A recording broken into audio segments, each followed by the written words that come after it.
Item ಯಾವುದೇ ಇರಲಿ try ಮಾಡಿ ಆಚಿ ಚಿಕನ್ ಮಸಾಲಾ. ಆಚಿ ಚಿಕನ್ ಮಸಾಲಾ. ದಿನದ ಪ್ರಮುಖ ಸುದ್ದಿಗಳನ್ನ ಒಂದೊಂದಾಗಿ ನೋಡ್ತಾ ಹೋಗೋಣ. ಡಿಕೆ ಶಿವಕುಮಾರ್ ಸಂಪುಟದಲ್ಲಿ ಖಾತೆ ಕಗ್ಗಂಟು ಇನ್ನೂ ಕೂಡ ಬಗೆಹರಿದಿಲ್ಲ. ನಾಳೆ ದೆಹಲಿಗೆ ಸಿಎಂ ಡಿಕೆ ಶಿವಕುಮಾರ್ ಪ್ರಯಾಣ ಬೆಳೆಸಲಿದ್ದಾರೆ. ಹೈಕಮಾಂಡ್ ಜೊತೆ ಸಿಎಂ ಡಿಕೆ ಶಿವಕುಮಾರ್ ಖಾತೆ ಖ್ಯಾತಿಯ ಬಗ್ಗೆ ಮಹತ್ವದ ಚರ್ಚೆ ಮಾಡುವಂತ ಸಾಧ್ಯತೆ ಇದೆ. ಬೆಂಗಳೂರು ಅಭಿವೃದ್ಧಿ ಖಾತೆ ಬಗ್ಗೆ ಕೃಷ್ಣ ಬೈರೇಗೌಡಗೆ ಬೇಸರ ಇದ್ದು ಬಿಡಿಎ, ಬಿಎಂಆರ್ಡಿಎ, ಬಿಎಂಆರ್ಸಿಎಲ್ ಬಿಟ್ಟು ಜವಾಬ್ದಾರಿಯನ್ನು ಕೊಟ್ಟಿದ್ದಕ್ಕೆ ಅಸಮಾಧಾನ ಇದೆ. ಈ ಬಗ್ಗೆ ಹೈಕಮಾಂಡ್ಗೆ ಮನವಿ ಮಾಡುವುದಕ್ಕೆ ಕೃಷ್ಣ ಬೈರೇಗೌಡ ದಿಲ್ಲಿಗೆ ಹೋಗಿದ್ದಾರೆ. ಇನ್ನು ಆಹಾರ ಖಾತೆ ಜೊತೆ ಸಚಿವ ಮುನಿಯಪ್ಪ ಹೆಚ್ಚುವರಿ ಖಾತೆ ಕೇಳ್ತಿದ್ದಾರೆ. ಖಾತೆಯ ಕಗ್ಗಂಟು ಕುರಿತು ವರಿಷ್ಠರ ಜೊತೆ ನಾಳೆ ಸಿಎಂ ಚರ್ಚೆ ನಡೆಸುವ ಸಾಧ್ಯತೆ ಇದೆ. ಇದೇ ತಿಂಗಳ ಒಳಗಾಗಿ ಸಂಪುಟ ವಿಸ್ತರಣೆ ಕುರಿತು ಕೂಡ ಮಾತುಕತೆ ನಡೆಸುವ ಸಾಧ್ಯತೆ ಇದೆ.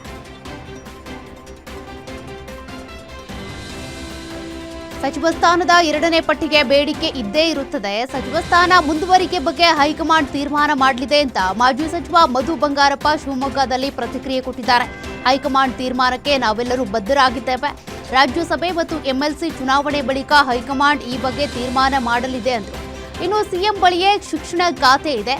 ಸಿಎಂ ಆದ ತಕ್ಷಣವೇ ಸಿಎಂ ಡಿಕೆ ಶಿವಕುಮಾರ್ ವಿದ್ಯಾರ್ಥಿಗಳ ಪರವೇ ಆದೇಶವನ್ನು ಹೊರಡಿಸಿದ್ದಾರೆ. ನಾನು ಶಿಕ್ಷಣ ಸಚಿವರಾಗಿ ಮುಂದುವರಿಯುವ ಬಗ್ಗೆ ಹೈಕಮಾಂಡ್ ತೀರ್ಮಾನ ಮಾಡುತ್ತೆ ಎಂದು. ಫೈನಲೈಸ್ ಮಾಡಿ 2ನೇ ಪಟ್ಟಿದು ನೀವೇನು ಹೇಳ್ತಾ ಇದ್ದೀರಾ, ನಾನು ಮುಂಚೆಯಿಂದನೂ ಒಂದು ಹೇಳಿದ್ದೀನಿ, ಅದೆಲ್ಲ ಹೈಕಮಾಂಡ್ ಅವರು ನಿರ್ಧಾರ. ಹೈಕಮಾಂಡ್ ಅವರು ಎಲ್ಲರಿಗೂ ಆಸೆ ಇರ್ತದೆ, ಎಲ್ಲರೂ ಕೂಡ ಕೆಲವರಿಗೆಲ್ಲ ಬೇಡಿಕೆಗಳಿರ್ತವೆ, ಅದು ತಪ್ಪೇನಿಲ್ಲ. ಬೇಡಿಕೆಗಳು ಅವ್ರ ವ್ಯಾಪ್ತಿಗೆ ಬಿಟ್ಟು ಬಿಡ್ತೀವಿ. ಆದರೆ ಫೈನಲ್ ಮಾಡ್ತಕ್ಕಂಥದ್ದು ಹೈಕಮಾಂಡ್ ಅವರು ಏನು ತೀರ್ಮಾನ ಮಾಡ್ತಾರೆ ಅದಕ್ಕೆ ನಾವೆಲ್ಲರೂ ಕೂಡ ಬದ್ಧವಾಗಿರಬೇಕಾಗ್ತದೆ. ಅದನ್ನು ಈ 18 ಏನು ರಾಜ್ಯಸಭಾ ಮತ್ತು MLC ವಿಧಾನ ಪರಿಷತ್ತಿನ ಚುನಾವಣೆ ಆದ ತಕ್ಷಣ ಅದನ್ನು ಮಾಡ್ತೀವಿ ಅಂತ ಹೇಳಿದ್ದಾರೆ. ಹೆಚ್ಚು ಕಮ್ಮಿ ಅವ್ರು ಫೈನಲೈಸ್ ಮಾಡಿಬಿಟ್ಟು ಬೇಗ ಮಾಡ್ತಾರೆ ಅಂಥೇಳಿ ಒಂದು ವಿಶ್ವಾಸ. 2ನೇ ಪಟ್ಟಿದು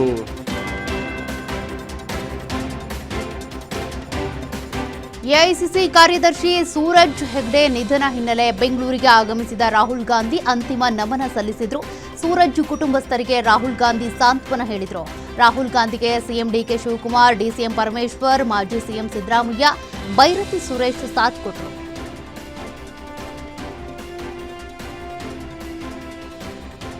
ಮೊನ್ನೆಯಷ್ಟೇ ಹ್ಯಾಪಿ ಆಗಿದ್ದೇನೆ ಎಂದಿದ್ದ ಮುನಿಯಪ್ಪ ಮತ್ತೆ ರೆಬಲ್ ಆಗಿದ್ದಾರೆ. ದೇವನಹಳ್ಳಿ ಏರ್ಪೋರ್ಟ್ನಲ್ಲಿ ಮಾತನಾಡಿದ ಸಚಿವ ಮುನಿಯಪ್ಪ, ನಾನು ಆಹಾರ ಇಲಾಖೆ ಅಧಿಕಾರ ಸ್ವೀಕಾರ ಮಾಡಿದ್ದೇನೆ, ಆದರೆ ಖಾತೆ ಬದಲಾವಣೆಗೆ ಮನವರಿಕೆ ಮಾಡಿಕೊಟ್ಟಿದ್ದೀನಿ. ಖಾತೆ ಬಗ್ಗೆ ರಾಹುಲ್ ಗಾಂಧಿ ಗಮನಕ್ಕೂ ತಂದಿದ್ದೇನೆ. ಹೈಕಮಾಂಡ್ ನಾಯಕರು ಹೇಳಿದ ಹಾಗೆ ನಾನು ಮಾಡ್ತೀನಿ. ಈ ಬಗ್ಗೆ ರಾಹುಲ್ ಗಾಂಧಿಯನ್ನ ಭೇಟಿ ಮಾಡಿ ಚರ್ಚೆ ಮಾಡ್ತೀನಿ ಎಂದಿದ್ದಾರೆ.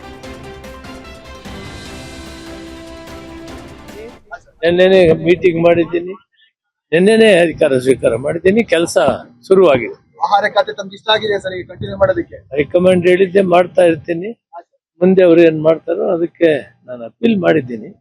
ನಾನು ಸೀನಿಯರ್ ಇದ್ದೀನಿ, ನನಗೆ ಒಂದು ಬಡವರಿಗೆ ಕೆಲಸ ಮಾಡುವಂತ ಕೊಡಬೇಕು ಅಂತ ಕೇಳಿದ್ದೀನಿ. ರಾಹುಲ್ ಗಾಂಧಿಗೆ ಹೇಳಿದ್ದೀನಿ, AICC ಅಧ್ಯಕ್ಷರಿಗೆ ಹೇಳಿದ್ದೀನಿ, ಮತ್ತು ನಮ್ಮ ಮುಖ್ಯಮಂತ್ರಿಗಳಿಗೆ ಹೇಳಿದ್ದೀನಿ, ಹರಿಪ್ರಸಾದ್ ಅವ್ರಿಗೂ ಹೇಳಿದ್ದೀನಿ.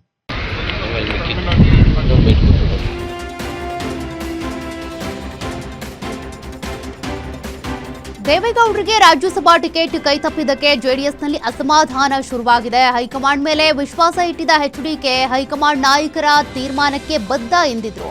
ಆದರೆ HDDಗೆ ಅವಕಾಶ ತಪ್ಪಿಸಿ ಪ್ರೊಫೆಸರ್ ನಾಗರಾಜುಗೆ ಟಿಕೆಟ್ ಘೋಷಣೆ ಮಾಡಿದ್ದಕ್ಕೆ ಮೈತ್ರಿಯಲ್ಲಿ ಅಸಮಾಧಾನ ಶುರುವಾಗಿದೆ. GBA ಚುನಾವಣೆಯಲ್ಲಿ ಮೈತ್ರಿ ಬಿಟ್ಟು ಏಕಾಂಗಿಯಾಗಿ ಸ್ಪರ್ಧೆಗೆ ಚಿಂತನೆ ನಡೆಸಿದ್ದು ಸ್ಥಳೀಯ ಸಂಸ್ಥೆ ಚುನಾವಣೆಗಳ ಮೇಲೆ ಮೈತ್ರಿ ಭವಿಷ್ಯ ನಿಂತಿದೆ. ಲೋಕಲ್ ಎಲೆಕ್ಷನ್ನಲ್ಲಿ ಜೆಡಿಎಸ್ ಹೆಚ್ಚಿನ ಸ್ಥಾನ ಗೆದ್ರೆ ಮೈತ್ರಿ ಡಿವೈಡ್ ಆಗುವುದು ಫಿಕ್ಸ್ ಎನ್ನಲಾಗಿತ್ತು. ವಿಧಾನಸಭೆ ಎಲೆಕ್ಷನ್ನಲ್ಲೂ ಏಕಾಂಗಿಯಾಗಿ ಸ್ಪರ್ಧೆ ಮಾಡೋ ಸಾಧ್ಯತೆ ಇದೆ.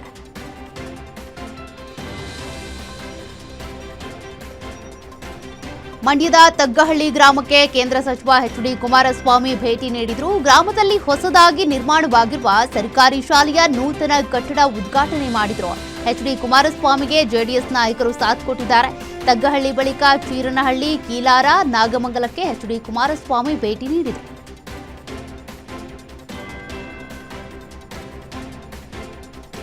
ರಾಜ್ಯದ ಖಾಸಗಿ ಬಸ್ ಪ್ರಯಾಣಿಕರಿಗೆ ಬಿಗ್ ಶಾಕ್ ಎದುರಾಗಿದೆ. ಇವತ್ತಿನಿಂದ ಖಾಸಗಿ ಟಿಕೆಟ್ ದರ ಹೆಚ್ಚಾಗಿದೆ. ಡೀಸೆಲ್ ಬೆಲೆ ಏರಿಕೆ ಬೆನ್ನಲ್ಲೇ ಖಾಸಗಿ ಬಸ್ ಟಿಕೆಟ್ ದರ 3% ರಿಂದ 8% ಏರಿಕೆ ಮಾಡಲಾಗಿದೆ.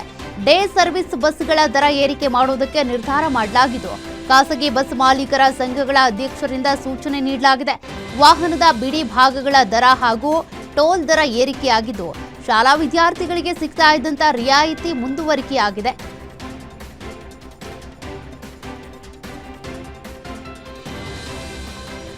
ಗೃಹ ಬಳಕೆ ವಾಣಿಜ್ಯ ಎಲ್ಪಿಜಿ ಸಿಲಿಂಡರ್ ದರದಲ್ಲಿ ಏರಿಕೆಯ ಬೆನ್ನಲ್ಲೇ ಉಜ್ವಲ ಯೋಜನೆಯಡಿ ಸಬ್ಸಿಡಿ ದರದಲ್ಲಿ ನೀಡಲಾಗ್ತಾ ಇದ್ದಂತ 14.2 ಕೆಜಿ ಸಿಲಿಂಡರ್ ಮಿತಿಯನ್ನ 9ರಿಂದ 4ಕ್ಕೆ ಇಳಿಸಲಾಗಿದೆ.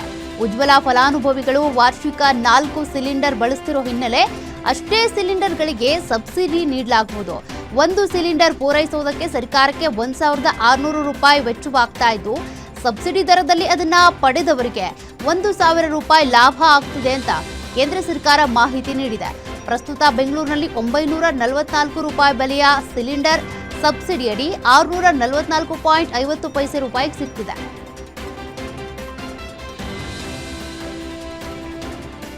ಬಿಎಂಟಿಸಿ ಬಸ್ಗಳಲ್ಲಿ ಶಕ್ತಿ ಯೋಜನೆ ಟಿಕೆಟ್ ಮಿಸ್ಯೂಸ್ ಆಗ್ತಾ ಇದೆ. ಪ್ರಯಾಣಿಕರು ಇಲ್ಲದೇ ಇದ್ರೂ ಕೂಡ ಟಿಕೆಟ್ ಪ್ರಿಂಟಿಂಗ್ ಆಗ್ತಿದ್ದು ಕಂಡಕ್ಟರ್ಗಳ ಕಳ್ಳಾಟ ಮತ್ತೊಮ್ಮೆ ಬಟಾಬೈಲಾಗಿದೆ. ನಾಗರಬಾವಿಯಿಂದ ಕತ್ರಿಗುಪ್ಪೆಗೆ ಹೊರಟಿದ್ದ ಬಸ್ನಲ್ಲಿ ಟಿಕೆಟ್ ದುರ್ಬಳಕೆ ಆಗಿದ್ದು ಪ್ರಯಾಣಿಕರು ಕೇಳದೇ ಇದ್ರೂ ಕೂಡ ಕಂಡಕ್ಟರ್ ಶಕ್ತಿ ಯೋಜನೆ ಟಿಕೆಟ್ ಪ್ರಿಂಟ್ ಮಾಡಿದ್ದಾರೆ. ಕಮಿಷನ್ ದುರಾಸೆಗೆ 5 ಫ್ರೀ ಟಿಕೆಟ್ ಅನ್ನ ಕಂಡಕ್ಟರ್ ಹರಿದು ಬಿಸಾಕಿದ್ದು ಇಂಥ ಕಂಡಕ್ಟರ್ಗೆ ಬುದ್ಧಿ ಕಲಿಸಿ ಅಂತ ಸಾರಿಗೆ ಸಚಿವರಿಗೆ ಸಾರ್ವಜನಿಕರು ಆಗ್ರಹಿಸಿದ್ದಾರೆ.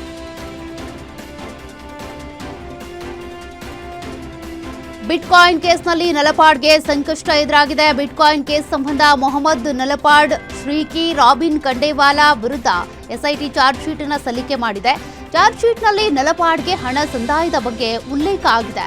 ಬಿಟ್ಕಾಯಿನ್ ನಗದೀಕರಣಕ್ಕೆ ಶ್ರೀಕಿ ನಲಪಾಡ್ ಸಂಪರ್ಕ ಮಾಡಿದ್ದ. ನಲಪಾಡ್ ತನ್ನ ಸ್ನೇಹಿತರ ಮೂಲಕ ಹಣ ನಗದೀಕರಣ ಮಾಡಿದ್ದ ಆರೋಪ ಕೇಳಿಬಂದಿತ್ತು.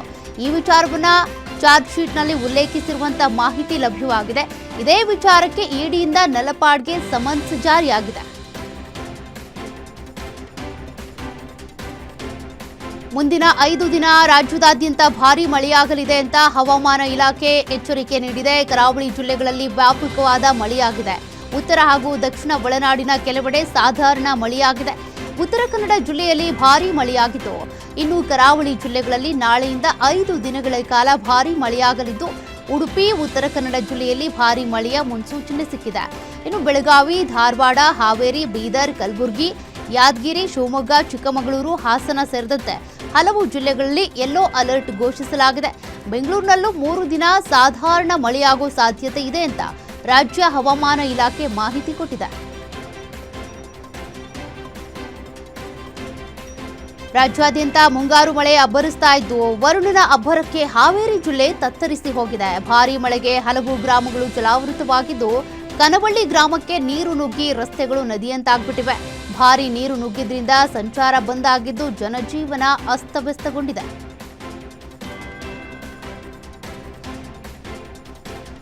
ಭಾರೀ ಮಳೆಗೆ ಉತ್ತರ ಕನ್ನಡ ಜಿಲ್ಲೆಯ ಭಟ್ಕಳದ ವೆಂಕಟಾಪುರದಲ್ಲಿ ವೃದ್ಧ ದಂಪತಿ ಮನೆಗೆ ಚರಂಡಿ ನೀರು ನುಗ್ಗಿ ಅಪಾರ ಹಾನಿ ಉಂಟಾಗಿದೆ. ಡ್ರೈನೇಜ್ ಪೈಪ್ಲೈನ್ ಚೇಂಬರ್ ಬ್ಲಾಕ್ನಿಂದ ಚರಂಡಿ ನೀರು ಮನೆಯೊಳಗೆ ನುಗ್ಗಿ ಮನೆ ವಸ್ತುಗಳು ನೀರು ಪಾಲಾಗಿವೆ. ಸ್ಥಳಕ್ಕೆ ಅಧಿಕಾರಿಗಳು ಭೇಟಿ ನೀಡಿ ಪರಿಶೀಲನೆ ನಡೆಸಿ ತುರ್ತು ಕ್ರಮಕ್ಕೆ ಸೂಚನೆ ಕೊಟ್ಟಿದ್ದಾರೆ. ಚರಂಡಿ ವ್ಯವಸ್ಥೆಯ ವೈಫಲ್ಯಕ್ಕೆ ಸ್ಥಳೀಯರು ಆಕ್ರೋಶ ವ್ಯಕ್ತಪಡಿಸಿದ್ದಾರೆ. ಶಾಶ್ವತ ಕ್ರಮ ಕೈಗೊಳ್ಳಿ ಅಂತ ಒತ್ತಾಯಿಸಿದ್ದಾರೆ. ಇವ್ರು ಸರ್ UPR ಇರ್ತಾರೆ ಕೆಲ್ಸಕ್ಕೆ ಅವ್ರು ಬಂದು ಡ್ರಿಂಕ್ಸ್ ಎಲ್ಲ ಮಾಡ್ಕೊಂಡು ಬಾಟಿ ತೆಗ್ದು ಬಿಯರ್ ಬಾಟಿ ಹೋಗೋದು. ಇದು ಅಡ್ಡಿಲ್ಲ, ನಾಳೆಗೆ ಇದು ಮಾತಾಡಿಸಿ ಏನಾದ್ರು ಮಾಡೋಣ, ಓಕೆನಾ? ಅಡ್ಡಿಲ್ಲ, ಮಾಡೋಣ. ನೀವು ಊಟ ಮಾಡಿ. ನಮಗೆ ಒಂದು ಕಡಿಮೆ ಮಾಡಿಸ್ಬಿಟ್ರೆ ಎಲ್ಲಿಗೆ ಅಷ್ಟು ಪ್ರಾಬ್ಲಮ್ ಬರುವುದಿಲ್ಲ ನಮ್ಗೆ. ಮನೆ ಮುರ್ದು ತೆಗಿಲೇಬೇಕು. ಮನೆ ಮುರ್ದು ತೆಗೋದು ಬೇಡ, ಅದು ಇವ್ರು ಮನ್ಸು ಮಾಡ್ದಂಗೆ ಒಂದು ಪಿಲ್ಲರ್ ಹಾಕಿ ಅದ್ರ ಮೇಲೆ ಬೇರೆ ಅವರು ಇಲ್ಲಿಂದ ಕಲ್ಲು ಹೊಡಿತಾರೆ.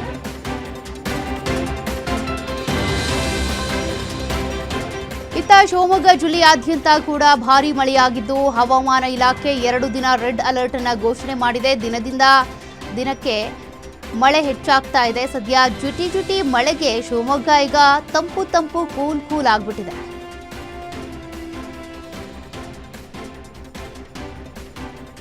ಬಾಗಲಕೋಟೆಯಲ್ಲಿ 3 ದಿನದಿಂದ ಮಳೆ ಸುರಿತಾ ಇದ್ದು ದುಮ್ಮಿಕ್ಕಿ ಹರಿಯುವ ನೀರಿನಲ್ಲಿ ನಿಂತು ರೈತರು ಪದ ಹಾಡಿ ಸಂಭ್ರಮಿಸಿದ್ದಾರೆ. ನಾವಲಗಿ ಗ್ರಾಮದ ಬಳಿ ಉತ್ತರ ಕರ್ನಾಟಕದ ರೈತರು ಹಂತಿ ಪದವನ್ನ ಹಾಡಿ ಸಂಭ್ರಮಿಸಿದ್ದಾರೆ.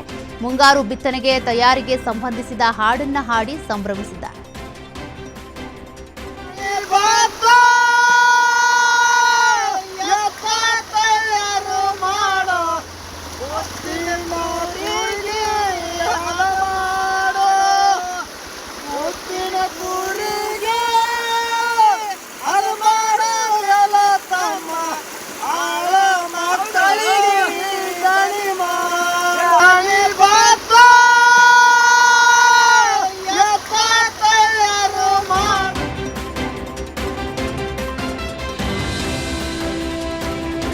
ವಿವಿಧ ಬೇಡಿಕೆಗಳನ್ನು ಈಡೇರಿಸುವಂತೆ ಆಗ್ರಹಿಸಿ ವಿಜಯನಗರ ಜಿಲ್ಲೆ ಕೂಡ್ಲಿಗಿ ತಾಲೂಕಿನಲ್ಲಿ ದಲಿತ ಸಂಘರ್ಷ ಸಮಿತಿಯಿಂದ ಪ್ರತಿಭಟನೆ ಮಾಡಲಾಯಿತು. ಪರಿಶಿಷ್ಟ ಜಾತಿಯ ವೃತ್ತಿಪರ ಕೋರ್ಸ್ಗಳಲ್ಲಿ ವ್ಯಾಸಂಗ ಮಾಡುತ್ತಿರುವಂತಹ ವಿದ್ಯಾರ್ಥಿಗಳಿಗೆ ವಿದ್ಯಾರ್ಥಿ ವೇತನ ನೀಡಬೇಕು ಹಾಗೂ ವಸತಿ ನಿಲಯ ಕಲ್ಪಿಸಿಕೊಡಬೇಕು. ಪರಿಶಿಷ್ಟ ಜಾತಿ ಮೇಲೆ ನಿರಂತರವಾಗಿ ನಡೀತಿರುವಂತಹ ದೌರ್ಜನ್ಯ ನಿಲ್ಲಿಸಬೇಕು. ಈ ಬೇಡಿಕೆಗಳು ಸೇರಿದಂತೆ ಈಡೇರಿಕೆಗೆ ಬೃಹತ್ ಪ್ರೊಟೆಸ್ಟ್ ನಡೆದಿದೆ. ಇನ್ನು ಅಧಿಕಾರಿಗಳು ಕ್ರಮ ಕೈಗೊಳ್ಳದೇ ಇದ್ರೆ ಮುಂದಿನ ದಿನ ಉಗ್ರ ಹೋರಾಟ ಮಾಡುವುದಾಗಿ ದಲಿತ ಸಂಘರ್ಷ ಸಮಿತಿ ಕಾರ್ಯಕರ್ತರು ಎಚ್ಚರಿಕೆ ಕೊಟ್ಟಿದ್ದಾರೆ.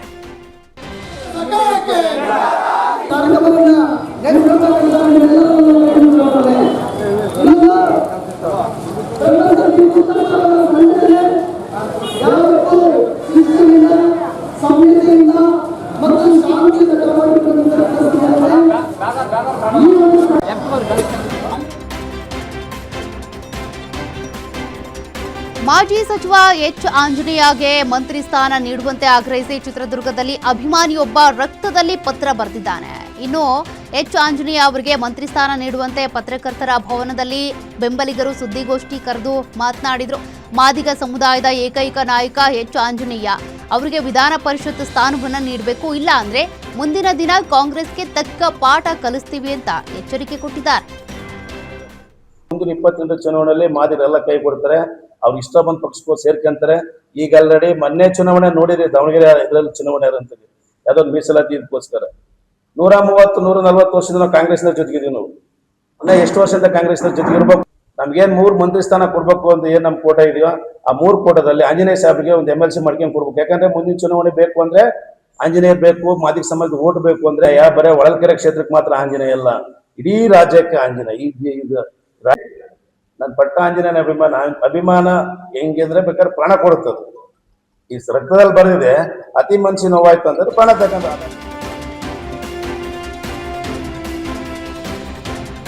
ಮಂಡ್ಯದ ಭ್ರಷ್ಟ ಅಧಿಕಾರಿಗಳಿಗೆ ಉಪ ಲೋಕಾಯುಕ್ತರು ತರಾಟೆಗೆ ತೆಗೆದುಕೊಂಡಿದ್ದಾರೆ. ಹಾಸ್ಟೆಲ್ಗಳಿಗೆ ದಿಢೀರಂತ ಭೇಟಿ ನೀಡಿದ ಉಪ ಲೋಕಾಯುಕ್ತ ಅಭಿ ವೀರಪ್ಪ ವಾರ್ಡನ್ ಸಿಬ್ಬಂದಿಗೆ ತರಾಟೆಗೆ ತೆಗೆದುಕೊಂಡಿದ್ದಾರೆ. ಅಡುಗೆ ಸರಿಯಾಗಿ ಮಾಡಲ್ಲ ಅಂತೇಳಿ ವಿದ್ಯಾರ್ಥಿನಿಯರು ದೂರು ಹೇಳಿದ್ದು, ಚೆನ್ನಾಗಿ ಅಡುಗೆ ಮಾಡ್ತಿದ್ದ ಸಿಬ್ಬಂದಿಯನ್ನ ಕಿತ್ತಾಕಿದ್ದಾರೆ. ಒಳ್ಳೆ ಅಡುಗೆ ಮಾಡೋದಕ್ಕೆ ಹೆಚ್ಚು ರೇಷನ್ ಕೇಳಿದ್ದಕ್ಕೆ ಕಿತ್ತಾಕಿದ್ರು. ಈಗ ನಮಗೆ ಸರಿಯಾದ ಊಟ ಸಿಗ್ತಿಲ್ಲ ಅಂತ ವಿದ್ಯಾರ್ಥಿನಿಯರು ತಮ್ಮ ಅಳಲು ತೋಡ್ಕೊಂಡ್ರು. ಈ ವೇಳೆ ನಿಮ್ಮ ಮಕ್ಕಳಿಗೂ ಹೀಗೆ ಮಾಡ್ತೀರಾ ಅಂತೇಳಿ ಉಪ ಲೋಕಾಯುಕ್ತ ಬಿ ವೀರಪ್ಪ ಗರಂ ಆಗಿ ಪ್ರಶ್ನೆ ಮಾಡಿದ್ದಾರೆ. ಎಲ್ಲ ಇದು ಬಂದಿರ್ತದೆ, ಕ್ರಾಕ್ಸ್ ಆ ಬೆಲ್ಕ್ ಆ ತರ ಇದೆಯಮ್ಮ.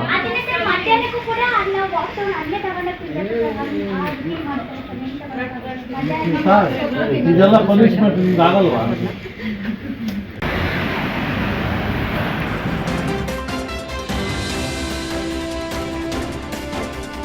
ಧಾರವಾಡ ಜಿಲ್ಲೆಯ 24 ಗ್ರಾಮ ಪಂಚಾಯಿತಿ ಮೇಲೆ ಲೋಕಾಯುಕ್ತ ಪೊಲೀಸರು ದಾಳಿ ನಡೆಸಿದ್ದಾರೆ. ಕಳಪೆ ಕಾಮಗಾರಿ ಸೇರಿದಂತೆ ಅಕ್ರಮಗಳ ಬಗ್ಗೆ ಲೋಕಾಯುಕ್ತಕ್ಕೆ ದೂರು ಬಂದ ಹಿನ್ನೆಲೆ ದಾಳಿ ನಡೆದಿದೆ. ಲೋಕಾಯುಕ್ತ ಎಸ್ಪಿ ಸಿದ್ದಲಿಂಗಪ್ಪ ನೇತೃತ್ವದಲ್ಲಿ ಧಾರವಾಡದ ಗರಗ, ತಡಕೋಡ, ಅಮ್ಮಿಭಾವಿ ಸೇರಿದಂತೆ 24 ಗ್ರಾಮ ಪಂಚಾಯಿತಿಗಳ ಮೇಲೆ ದಾಳಿ ನಡೆದಿದೆ.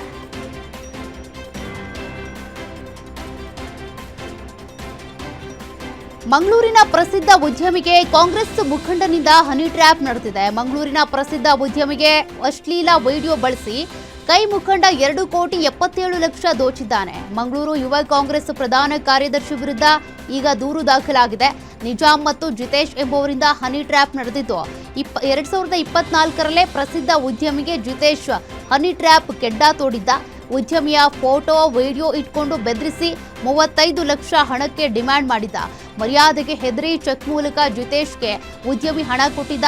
ಮಂಗಳೂರಿನ ಉರ್ವಾ ಪೊಲೀಸ್ ಠಾಣೆಗೆ ಉದ್ಯಮಿ ದೂರು ನೀಡಿದ್ದು, ಘಟನೆ ಸಂಬಂಧ ಜಿತೇಶ್ ಹಾಗೂ ನಿಜಾಮ್ನನ್ನ ಅರೆಸ್ಟ್ ಮಾಡಲಾಗಿದೆ. ಮಾನವೀಯತೆ ದೃಷ್ಟಿಯಿಂದ ಫೋನ್ ಪೇ ಮೂಲಕ ಹಣ ಹಾಕಿಸಿಕೊಂಡು ಕ್ಯಾಶ್ ಕೊಟ್ಟು ಯುವಕರು ಲಾಕ್ ಆದಂತ ಘಟನೆ ರಾಯಚೂರು ಜಿಲ್ಲೆ ಅರಕೇರಾ ಪಟ್ಟಣದಲ್ಲಿ ನಡೆದಿದೆ. ಮೆಡಿಕಲ್ ಎಮರ್ಜೆನ್ಸಿ ಅಂತ ಬಂದಿದ್ದ ಮೊಬೈಲ್ ಕಳ್ಳರ ಮಾತು ಕೇಳಿ ಯುವಕರು ಲಾಕ್ ಆಗಿಬಿಟ್ಟಿದ್ದಾರೆ. ಇನ್ನು ಯುವಕರು ಕಾಮನ್ ಸರ್ವಿಸ್ ಸೆಂಟರ್ ನಡೆಸ್ತಾ ಇದ್ದು, 3 ಮಳಿಗೆಯಿಂದ ಸುಮಾರು 2.5 ಲಕ್ಷ ಹಣ ಟ್ರಾನ್ಸಾಕ್ಷನ್ ಆಗಿದೆ. ಕದ್ದ ಮೊಬೈಲ್ನಿಂದ 2 ಕದಿಮರು UPA ಟ್ರಾನ್ಸಾಕ್ಷನ್ ಮಾಡಿದ್ದಾರೆ. ಸದ್ಯ ಸದರ್ ಬಜಾರ್ ಪೊಲೀಸರು ಮೊಬೈಲ್ ಕಳ್ಳರ ಪತ್ತೆಗೆ ಕಾರ್ಯಾಚರಣೆ ನಡೆಸಿದ್ದು, ಬ್ಯಾಂಕ್ ಖಾತೆಗಳು ಫ್ರೀಸ್ ಮಾಡಿದ್ದಾರೆ. ಪೊಲೀಸರ ವಿಚಾರಣೆಗೆ ಯುವಕರು ಬೆಚ್ಚಿ ಬಿದ್ದಿದ್ದಾರೆ.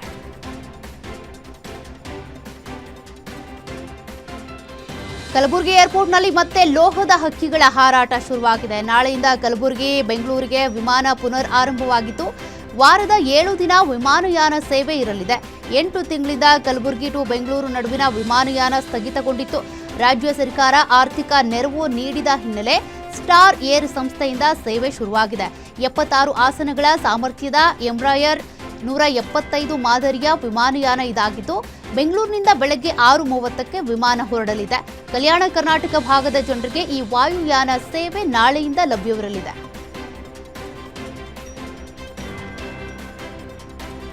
ವಾಕಿಂಗ್ ಮಾಡುವ ಮಹಿಳೆಯ ಸರ ಕಿತ್ತು ಪರಾರಿಯಾಗಿದ್ದಂತ ಕದೀಮನನ್ನ ಬಂಗಾರಪೇಟೆ ಪೊಲೀಸರು ಬಂಧಿಸಿದ್ದಾರೆ. ಕೆಜಿಎಫ್ನ ಕೋರಮಂಡಲ್ ನಿವಾಸಿ ವಿಘ್ನೇಶ್ ಬಂಧಿತ ಆರೋಪಿಯಾಗಿದ್ದು, ಬಂಗಾರಪೇಟೆಯ ದೊಡ್ಡ ಚಿನ್ನಹಳ್ಳಿ ಗ್ರಾಮದ ತುಳಸಿಬಾಯಿ ಎಂಬುವರ ಬಳಿ ಸರವನ್ನ ಕಿತ್ತು ಪರಾರಿಯಾಗಿದ್ದ. ಕೇಸ್ ದಾಖಲಾದ 24 ಗಂಟೆಯಲ್ಲೇ ಆರೋಪಿಗಳನ್ನ ಪೊಲೀಸರು ಬಂಧಿಸಿದ್ದಾರೆ. ಇನ್ನು ಬಂಧಿತನಿಂದ 10 ಗ್ರಾಂ ಚಿನ್ನ ಹಾಗೂ ಬೈಕ್ ವಶಕ್ಕೆ ತೆಗೆದುಕೊಳ್ಳಲಾಗಿದೆ.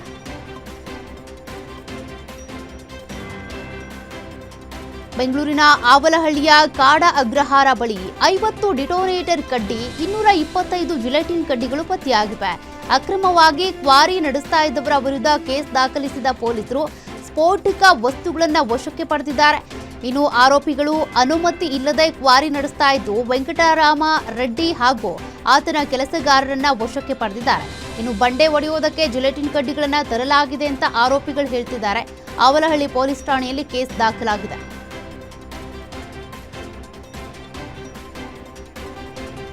ಬಾಗಲಕೋಟೆಯಲ್ಲಿ ಡಿಜಿಟಲ್ ಅರೆಸ್ಟ್ ಹೆಸರಲ್ಲಿ ಸರ್ಕಾರಿ ನೌಕರನಿಗೆ ಮಕ್ಬಲ್ ಟೋಪಿ ಹಾಕಿದ್ದಾರೆ. ಬರೋಬ್ಬರಿ 83 ಲಕ್ಷ ರೂಪಾಯಿಯನ್ನ ವ್ಯಕ್ತಿಯ ಕುಟುಂಬ ಕಳೆದುಕೊಂಡಿದೆ.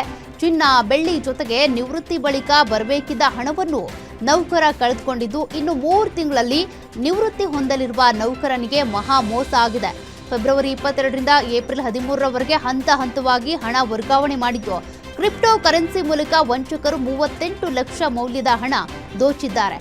ಇನ್ನು 1 ತಿಂಗಳ ಬಳಿಕ ಮೋಸ ಹೋಗಿರೋದು ತಿಳಿದು ಬಂದಿದೆ. ಈಗ ಕುಟುಂಬ ಕಂಗಾಲಾಗ್ಬಿಟ್ಟಿದೆ. ಈ ಸಂಬಂಧ ಬಾಗಲಕೋಟೆ ಪೊಲೀಸ್ ಠಾಣೆಯಲ್ಲಿ ಕೇಸ್ ದಾಖಲಾಗಿದೆ. ಟೋಟಲ್ ಫ್ರಾಡ್ ಅಮೌಂಟ್ ಬಂದ್ಬಿಟ್ಟು 83,22,000. ಫೆಬ್ರವರಿ ತಿಂಗಳು ಇದೇ ವರ್ಷ 22ನೇ ತಾರೀಕು ಇವರಿಗೆ ಒಂದು ವಾಟ್ಸ್ಆಪ್ ನಂಬರ್ ಇಂದ ಕಾಲ್ ಬರುತ್ತೆ. ಆ ಕಾಲ್ ಬಂದಾಗ ಅವರು ಹೇಳ್ತಾರೆ, ನಾನು ಇದು telecom regulatory authority of India TRAI ಇಂದ ಮಾತಾಡ್ತಾ ಇದ್ದೀನಿ. ನಿಮ್ಮ ಹೆಸರು ಮೇಲೆ ಒಂದು ಇಲ್ಲಿಗಲ್ ಸಿಮ್ ಕಾರ್ಡ್ ಅಂದ್ರೆ ನಿಮ್ಮ ಆಧಾರ್ ಕಾರ್ಡ್ ಯೂಸ್ ಮಾಡ್ಕೊಂಡು ಒಂದು ಇಲ್ಲಿಗಲ್ ಸಿಮ್ ಕಾರ್ಡ್ ಪರ್ಚೇಸ್ ಆಗಿದೆ. ಮತ್ತೆ ಅದು ಏನು ಕೆಲವು ಅಬ್ಸೀನ್ ಮೆಸೇಜ್ ಇರುತ್ತೆ, ಅಶ್ಲೀಲ್ ಮೆಸೇಜ್ ಇರುತ್ತೆ, ಅದು ಆ ನಂಬರ್ ಇಂದ ಬೇರೆ ಬೇರೆ ಜನಕ್ಕೆ ಅಶ್ಲೀಲ್ ಇದು ಮೆಸೇಜಸ್ ಹೋಗ್ತಾ ಇದೆ. ಅದರ ವಿಚಾರವಾಗಿ ನಾವು FIR ರಿಜಿಸ್ಟರ್ ಮಾಡಿದ್ದೀವಿ. ಅವರು ಸ್ವಂತ ಅವರಿಗೆ ಮುಂಬೈ ಪೊಲೀಸಿಂದ ಇಂಟ್ರೊಡ್ಯೂಸ್ ಮಾಡಿದ್ರು. ಆ ವಿಚಾರವಾಗಿ ನಾವು FIR ರಿಜಿಸ್ಟರ್ ಮಾಡಿದ್ದೀವಿ. ಅವರಿಗೆ FIR ಕಾಪಿ ಕೂಡ ಶೇರ್ ಮಾಡಿದ್ರು. ಆ FIR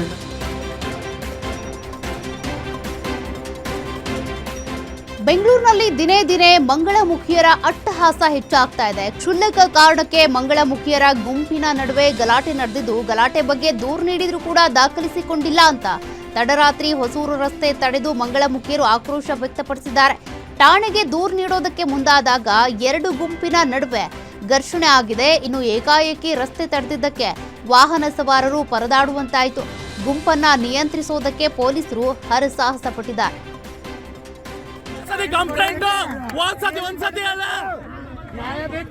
ಒಂದ್ಸತಿ ಅಲ್ಲ, ಇದು ಮೂರನೇ ಸತಿ ನಾವು ಹೇಳ್ತಿರೋದು.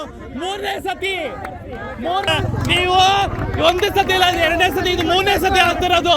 ಮೂರನೇ ಸತಿ ಇದು ಆಗ್ತಿರೋದು. ಯಾಕೆ ಕಂಪ್ಲೇಂಟ್? ಯಾಕಪ್ಪ ವಿಡಿಯೋ? ನಾವೇ ವಿಡಿಯೋ ಮಾಡ್ಕೋತೀವಪ್ಪ. ನಾವು ನಮ್ಗೆ ತುಂಬಾ ಖುಷಿ ಆಯ್ತು ಸರ್. ಮೂರನೇ ಸತಿ ಇದು. ಮೂರನೇ ಸತಿ.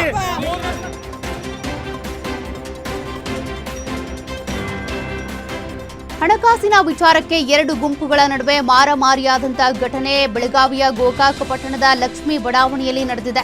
ಮಹಿಳೆಯರು, ಮಕ್ಕಳು ಅನ್ನುವುದನ್ನು ನೋಡದೆ ಎರಡು ಗುಂಪುಗಳ ನಡುವೆ ಅಟ್ಯಾಕ್ ಆಗಿದ್ದು, ಗಲಾಟೆಯಲ್ಲಿ ಓರ್ವ ಬಾಲಕನ ಸ್ಥಿತಿ ಗಂಭೀರವಾಗಿದೆ. ಬಾಲಕನಿಗೆ ಆಸ್ಪತ್ರೆಯಲ್ಲಿ ಚಿಕಿತ್ಸೆ ನೀಡಲಾಗ್ತಾ ಇದೆ. ಘಟನೆಯಲ್ಲಿ ಕಾರು, ಮನೆ, ಕಿಟಕಿ ಧ್ವಂಸವಾಗಿದ್ದು, ಸ್ಥಳಕ್ಕೆ ಗೋಕಾಕ್ ಶಹರ ಪೊಲೀಸರು ಭೇಟಿ ನೀಡಿ ಪರಿಶೀಲನೆ ನಡೆಸಿದ್ದಾರೆ. ಈ ಸಂಬಂಧ ಅಪ್ಪ ಸಾಹೇಬ್ ಭಜಂತ್ರಿ ಕುಟುಂಬದ ಮೇಲೆ ಕೇಸ್ ದಾಖಲಾಗಿದೆ.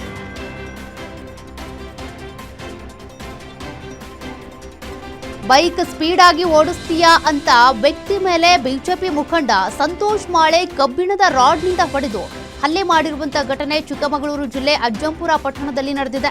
ಮೊಹಮ್ಮದ್ ಜೈದ್ ಹಲ್ಲೆಗೊಳಗಾದಂಥ ಯುವಕನಾಗಿದ್ದು, ಬಿಜೆಪಿ ಮುಖಂಡ ಸಂತೋಷ್ ಮಾಳೆಯಿಂದ ಮಾರಣಾಂತಿಕ ಹಲ್ಲೆಯ ಆರೋಪ ಕೇಳಿಬಂದಿದೆ. ತಮ್ಮನನ್ನ ಶಾಲೆಯಿಂದ ಕರೆತರೋದಕ್ಕೆ ಹೋಗಿದ್ದ ಸ್ಕೂಟಿಯಲ್ಲಿ ಜೈದ್ ಈ ವೇಳೆ ಬೈಕ್ ಸ್ಪೀಡ್ ಆಗಿ ಓಡಿಸ್ತೀಯಾ ಅಂತ ಜೈದ್ ಮೇಲೆ ಸಂತೋಷ್ ಹಲ್ಲೆ ಮಾಡಿದ್ದಾರೆ. ಅಜ್ಜಂಪುರ ಪೊಲೀಸ್ ಠಾಣೆಯಲ್ಲಿ ಕೇಸ್ ದಾಖಲಾಗಿದ್ದು, ಸಂತೋಷ್ ಈಗ ನಾಪತ್ತೆ ಆಗಿಬಿಟ್ಟಿದ್ದಾರೆ.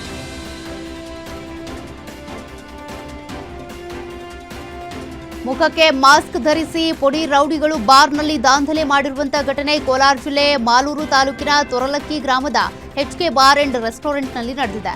ಪ್ರತಾಪ್ ಹಾಗೂ ಮುರುಗೇಶ್ ಎಂಬ ಪುಡಿ ರೌಡಿಗಳ ಗ್ಯಾಂಗ್ನಿಂದ ಗಲಾಟೆ ನಡೆದಿದ್ದು, ಎಣ್ಣೆ ಕೊಡ್ತಿದ್ದಕ್ಕೆ ಬಾರ್ ಕ್ಯಾಶಿಯರ್ ವರುಣ್ ಮೇಲೆ ಹಲ್ಲೆ ನಡೆಸಿ ರೌಡಿಗಳು ಎಸ್ಕೇಪ್ ಆಗಿದ್ದಾರೆ.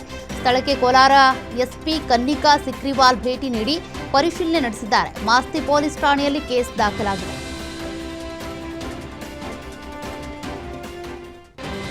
ಬೆಂಗಳೂರಿನಲ್ಲಿ ಅಪ್ರಾಪ್ತರ ರೈಡಿಂಗ್ ಹೆಚ್ಚಾಗ್ತಾ ಇದೆ. ಜ್ಞಾನ ಭಾರತೀಯ BDA ಪಾರ್ಕ್ ಬಳಿ ಅಪ್ರಾಪ್ತನಿಂದ ಕಾರು ಚಾಲನೆ ವೇಳೆ ಅಪಘಾತದ ಆರೋಪವು ಕೇಳಿಬಂದಿದೆ. ಬೈಕ್ಗೆ ಹಿಂಬದಿಯಿಂದ ಕಾರು ಡಿಕ್ಕಿಯಾಗಿ ಅರುಣ್ ಕುಮಾರ್ ಹಾಗೂ ವಿನಯ್ ಎಂಬುವರಿಗೆ ಗಾಯವಾಗಿದೆ. ಇನ್ನು ಅಪಘಾತ ಮಾಡಿದ ಅಪ್ರಾಪ್ತ ಪರಾರಿಯಾಗೋದಕ್ಕೆ ಯತ್ನಿಸಿದಾಗ ಸ್ಥಳೀಯರು ತಡೆದಿದ್ದಾರೆ. ಈ ವೇಳೆ ಅಪ್ರಾಪ್ತ ಕಾರು ಚಾಲಕನನ್ನ ತರಾಟೆಗೆ ತೆಗೆದುಕೊಳ್ಳಲಾಯಿತು. ಈ ಸಂಬಂಧ ಜ್ಞಾನ ಭಾರತಿ ಸಂಚಾರ ಪೊಲೀಸ್ ಠಾಣೆಯಲ್ಲಿ ಅಪ್ರಾಪ್ತ ಬಾಲಕ ಹಾಗೂ ಪೋಷಕರ ವಿರುದ್ಧ ಕೇಸ್ ದಾಖಲಾಗಿದೆ.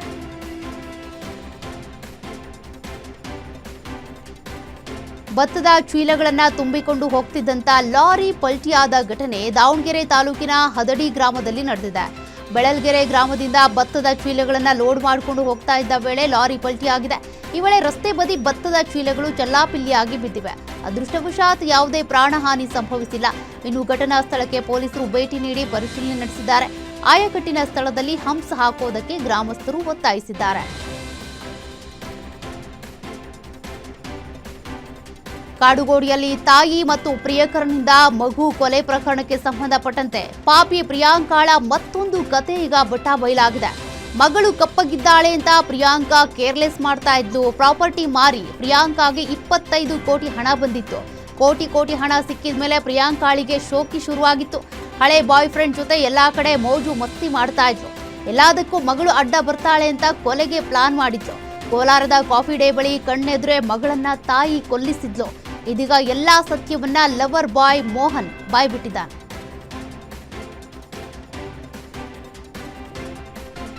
ಮಂಡ್ಯದ ನೆಹರು ನಗರದಲ್ಲಿ ಒಂದೇ ಕುಟುಂಬದ 3 ಸಾವು ಪ್ರಕರಣಕ್ಕೆ ಟ್ವಿಸ್ಟ್ ಸಿಕ್ಕಿದೆ. ತಂದೆಯೇ ಹೆಂಡತಿ ಮತ್ತು ಮಗನನ್ನ ಕೊಂದು ತಾನೂ ನೇಣಿಗೆ ಶರಣಾಗಿದ್ದಾನೆ. 65 ವರ್ಷದ ತಂದೆ ಪ್ರಭಾಕರ್, 55 ವರ್ಷದ ತಾಯಿ ಜ್ಯೋತಿ, 28 ವರ್ಷದ ಮಗ ಸಂತೋಷ್ ಮೃತ ದುರ್ದೈವಿಗಳಾಗಿದ್ದು, ವ್ಯಾಪಾರದಲ್ಲಿ ನಷ್ಟ ಹಾಗೂ ಲೋನ್ EMI ಕಟ್ಟೋದಕ್ಕಾಗದೆ ಕೃತ್ಯ ಮಾಡಿರೋದಾಗಿ ತಂದೆ ಪ್ರಭಾಕರ್ ಡೆತ್ ನೋಟ್ ಬರೆದಿಟ್ಟಿದ್ದಾನೆ. ಮಹಿಳೆಯರಿಗೆ ಉಚಿತ ಪ್ರಯಾಣದ ಅವಕಾಶ ನೀಡಿರೋದು ತಮ್ಮ ವ್ಯಾಪಾರ ನಷ್ಟ ಆಗೋದಕ್ಕೆ ಕಾರಣ ಅಂತ ಕೂಡ ಡೆತ್ ನೋಟ್ನಲ್ಲಿ ಉಲ್ಲೇಖ ಮಾಡಿದ್ದಾರೆ. ಈ ಬಗ್ಗೆ ಪೊಲೀಸರಿಗೆ ಸೊಸೆ ಮೇಘನಾ ಮಾಹಿತಿ ನೀಡಿದ್ದು ತನಿಖೆ ಮುಂದುವರೆದಿದೆ.